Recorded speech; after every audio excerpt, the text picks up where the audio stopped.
So this is the first in my starter um, lessons. What you got in front of you on that screen is a little mixture of yeast starter that you can use to start off bread.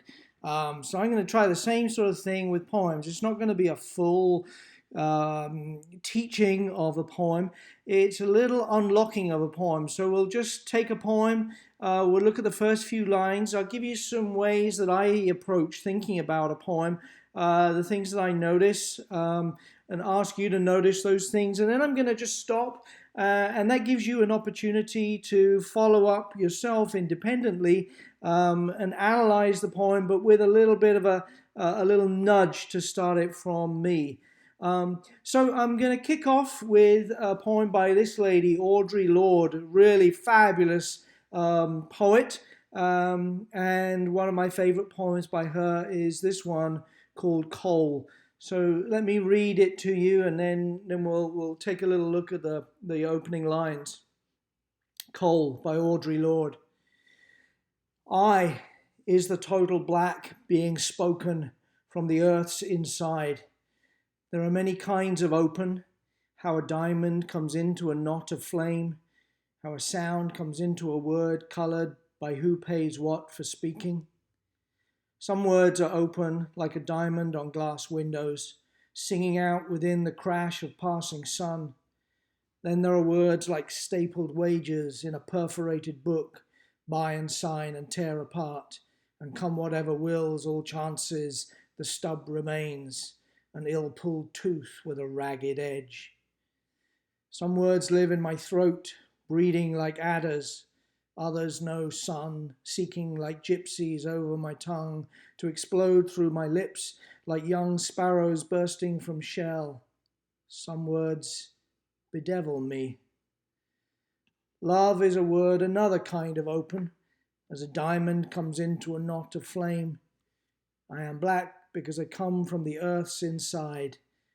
Take my word for jewel in your open light. So there's a lot to this poem. It's a really, really rich, complex poem. I certainly haven't dug down to the depths of it entirely, but I want to just give you an example of how I might approach opening up a poem like this to find it speak to me a little bit more clearly. So one of the things I do when I look at a poem like this, I can look and I can see the sort of haphazard nature, the way it looks on the page, and I know that we're in the realms of a free verse poem.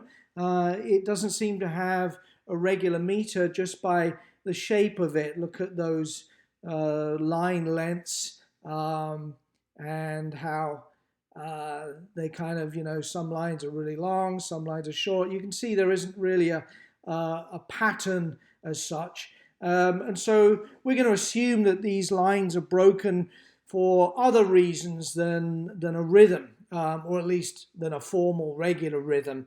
It certainly has rhythmic elements to it. And then I might, thinking about that, I might look at what sort of jumps out at me. And sometimes in a free verse poem, end words, words at the end of lines, words at the beginning of lines can be important. Of course, words that we see repeated are important. So to me, right from the get-go, I see spoken as the last line of the first sort of regular looking line. The first line, of course, is I. And we'll talk about that in just a moment. But spoken comes up early. And then the last word of the last line of that stanza, the last word of the stanza, speaking. And right above that, this phrase, how a sound comes into a word. And so we seem to have a lot that connects to ideas of speech, spoken, speaking, a sound coming into a word.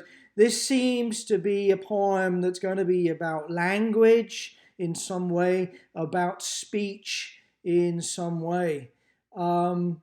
It talks about how that speech is colored. The word is colored by who pays what for speaking, Who pays what for speaking is an interesting phrase.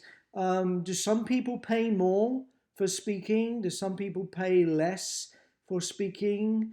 That is a notion that I think needs some attention.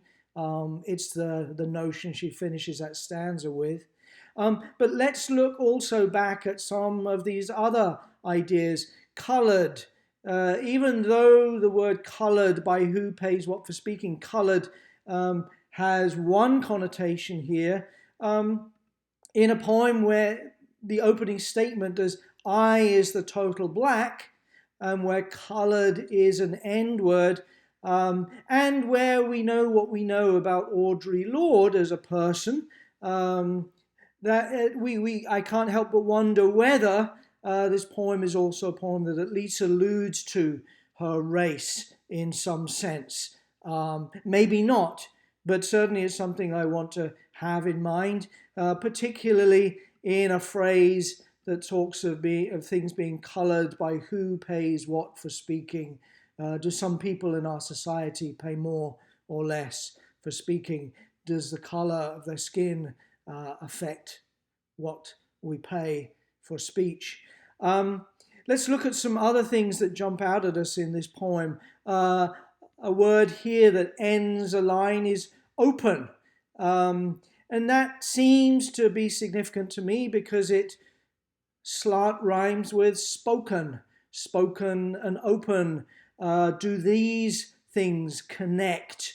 Does the word open connect to the notion of spoken?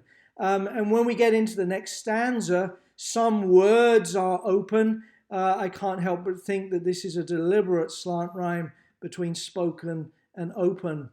Open also, to me, is rather the opposite of inside, particularly a phrase like from the earth's inside. It seems to me there's nothing less open than the earth's inside. And so is she playing here with a contrast between open and closed, or at least closed in the sense of the earth's inside. Flame is another final word in a line. Flame can go in all sorts of different directions, as we've seen already with some of the poems we've looked at.